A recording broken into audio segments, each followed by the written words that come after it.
के गडोल में security forces का ऑपरेशन आज छठे रोज भी जारी है। सिक्योरिटी फोर्सेस का ख्याल है कि जली हुई लाश दहशतगर्द की है, क्योंकि फोर्सेस ने लिबास के पैटर्न और दूसरे शवाहिद की बुनियाद पर यह नतीजा अख्ज़ किया। इस ज़िम्न में डीएनए टेस्ट किया जा रहा है। इसके अलावा दूसरे दहशतगर्द का पीछा करने के साथ साथ फौजी की लाश को तलाश करने की कोशिशें भी की जा रही है। ड्रोन के जरिए फौजी की लाश की शनाख्त हुई है। कोकरनाग ऑपरेशन हालिया दौर में तकनीकी तौर पर सबसे जदीद ऑपरेशन के तौर पर नुमाया हुआ है। इस ऑपरेशन के पहले दिन फौज के 2 और पुलिस का 1 अफसर शहीद हुआ था।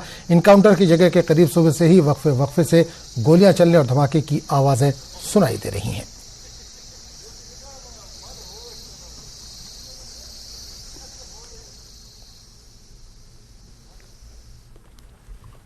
जम्मू कश्मीर के लेफ्टिनेंट गवर्नर मनोज सिन्हा ने आज शहीद डीएसपी हुमायूं भट्ट के घर जाकर लवाहिकीन के साथ ताज़ियत का इजहार किया। मनोज सिन्हा ने इस मौके पर शहीद हुमायूं भट्ट को खराज अकीदत पेश किया। वादे कि डीएसपी हुमायूं भट्ट ने कोकरनाग एनकाउंटर के दौरान मुल्क के लिए अपनी जान का नजराना पेश किया था। दीगर अफसरान भी इस मौके पर एलजी के हमरा मौजूद थे।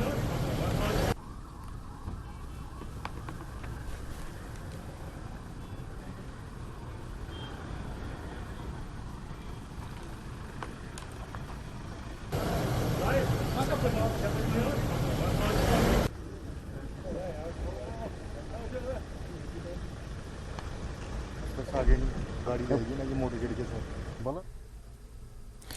रियासी एनकाउंटर में मारा गया दहशतगर्द शकील काफी तरबियत याफ्ता था।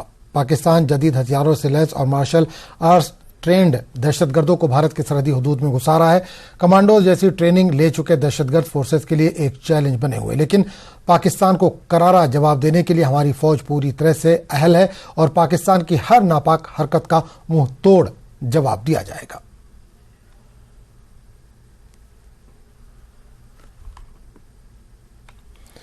किश्तवाड़ में हिजबुल मुजाहिदीन के 3 ओवरग्राउंड वर्करों के खिलाफ पब्लिक सेफ्टी एक्ट के तहत केस दर्ज किया गया है। तौसीफ, ज़हूर और रियाज अहमद के खिलाफ पीएसए के तहत मुकदमा दर्ज हुआ है। जिले में हिजब दहशतगर्दों के फाल तरीके से मदद फराहम करने पर इनके खिलाफ मुकदमा दर्ज किया गया है।